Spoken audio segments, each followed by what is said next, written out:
I apologize about the sidetrack. Let's talk about Kevin McCarthy. Yes. So Kevin McCarthy, of course, decided to announce that he is bringing the impeachment inquiry after a lot of pressure from the conservative caucus, the Freedom Caucus, I believe it's called. Everything's freedom with these people. Yes.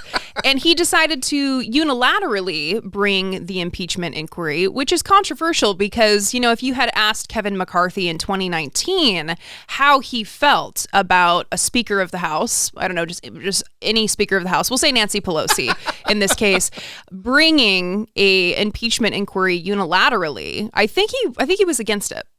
Our job is to legislate, not to continue to investigate something in the back when you cannot find any reason to impeach this president. She cannot unilaterally decide we're in an impeachment inquiry. Yeah, that's 2019 Kevin McCarthy. Interesting. A little different than today's Kevin McCarthy, right? Yeah, I guess people can change. But there seems to be a motivation here. I wonder what the motivation is. Is it that they're in power now and the rules that they wanted when Democrats were in power, they don't want now? Is that what it is? I think that has something to do with it. Kevin McCarthy. These people forget that they don't care that there's video and audio of their past statements because their supporters don't care. Republicans don't fucking care. Yes.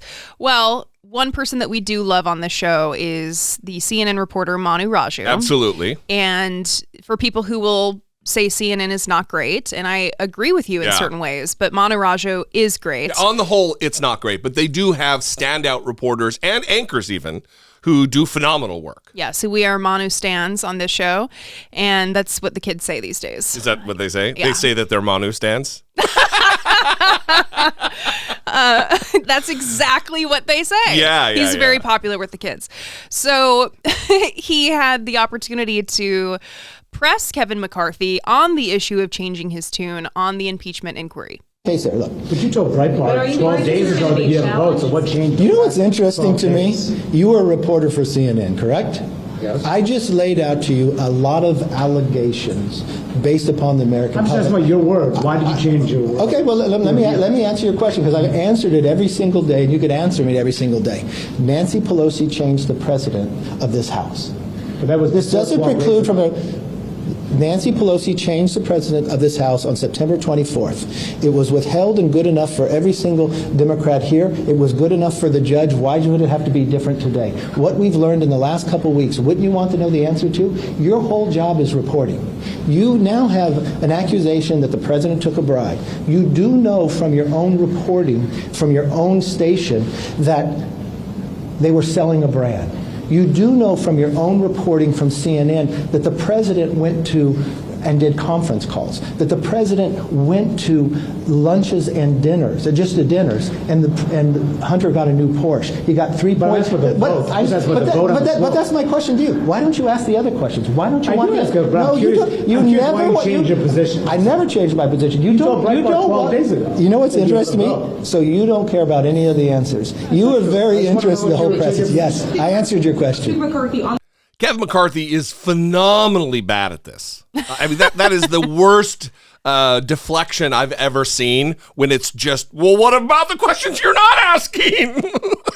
Yeah, well, and even Manu's response to, you're a reporter for CNN, right? He's like, yes. I don't, where is this going? I don't. It's quite the bombshell, Kevin McCarthy. You really got to the bottom of it. Oh my God. Well, listen, here's the other thing about this is that you're not asking questions about these allegations. That's because you brought no evidence of the allegations you're making. Zero. And anytime any journalist, even on Fox News, even on Newsmax, when they ask for actual evidence of the things you're alleging, you divert and do what you just did, Kevin McCarthy. You talk about Hunter Biden's Porsches. What? It is the most transparent election boost effort I've ever seen in all of the politics that I followed. I mean, worse than Benghazi. This is so elementary, just grade school nonsense that they're just running with. Yeah. They're running with it. Well, and the reason that he's not answering the question and that he's instead word salad, word vomiting, Hunter Biden, Porsche, is because the real answer is that he feels pressure from the Freedom Caucus, and specifically Matt Gaetz, who has really gone on the attack this week and took to the floor and threatened Kevin McCarthy to oust him as Speaker and said that he's out of compliance. On this very floor in January, the whole world witnessed a historic contest for House Speaker. I rise today to serve notice. Mr. Speaker, you are out of compliance with the agreement that allowed you to assume this role. The path forward for the House of Representatives is to either bring you into immediate total compliance or remove you pursuant to a motion to vacate the chair. We have had no vote on term limits or on balanced budgets as the agreement demanded and required. There's been no full release of the January 6 tapes as you promised. There has been insufficient accountability for the Biden crime family. And instead of cutting spending to raise the debt limit, you relied on budgetary gimmicks and rescissions so that you ultimately ended up serving as the valet to underwrite Biden's debt and advance his spending agenda. Mr. Speaker, you boasted in January that we would use the power of the subpoena and the power of the purse. But here we are, 8 months later, and we haven't even sent the first subpoena to Hunter Biden. That's how you know that the rushed and somewhat rattled performance you just saw from the Speaker isn't real. At this point, during Democrat control over the House of Representatives, they had already brought in Don Jr. 3 times. And we haven't even sent the first subpoena to Hunter Biden. Power of the subpoena and power of the purse. Only thing the 118th Congress is known for at this point is electing Kevin McCarthy Speaker and underwriting Biden's debt. And unfortunately, there's only one of those things we can remediate at this time. Power of the purse. It's interesting hearing him talk about the rattled performance that isn't real, while everything that Matt Gaetz just said was an absolute political performance on the floor of the House of Representatives. Yeah. Absolute political performance, because he's talking about the Biden crime family, which is just red meat to the base. If he really was earnest about wanting to get to the bottom of something, he wouldn't use the carefully cultivated buzzwords that rile up the MAGA world. He would talk about the impropriety. He would use far different language if he was truly trying to get to the bottom of something. Also, James Comer's committee has subpoena power. They could subpoena Hunter Biden at any moment. Kevin McCarthy's not stopping that. And James Comer has been asked numerous times, including on conservative outlets like Newsmax, why he hasn't subpoenaed, and he doesn't really have a response. He says, well, he could volunteer to come and clear his good name anytime. And then he gets asked again, like, well, yeah, but why don't you just compel his testimony? Right, because, you have the power. Because he's not going to come in. Yeah, and his second answer is, well, he could just go to court and fight it.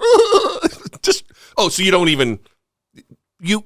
That would be amazing for Hunter Biden to say, no, I'm going to refuse to come and testify, which would make him look guilty of the things you're talking about. Right. But they don't want that. All of this is theater as an effort to boost election turnout in 2024. That's what this is. Yeah, and you referenced the McKay Coppins Atlantic article about Mitt Romney earlier in the show, and I would recommend that if you haven't read that, definitely go read it, because it is very insightful. I don't think Mitt Romney gets let off the hook like many people are saying.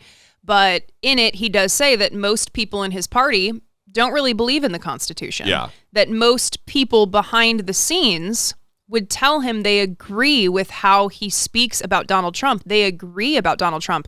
In fact, Donald Trump made an appearance and spoke before all the Republicans. And when he left the room, they laughed at him. Yeah. They think he's a joke. Yeah.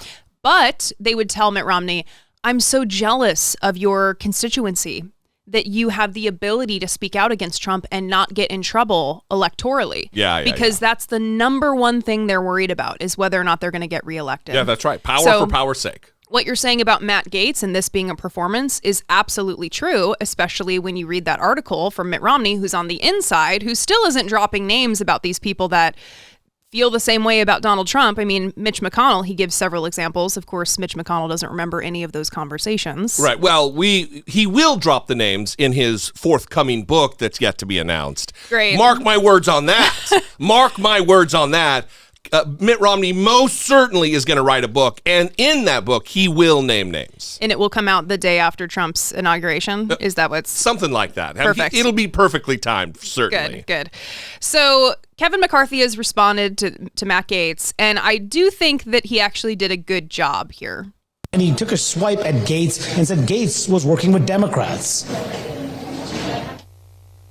Matt is working with Eric Swalwell, but let me be very clear with you. Matt is upset about an ethics complaint.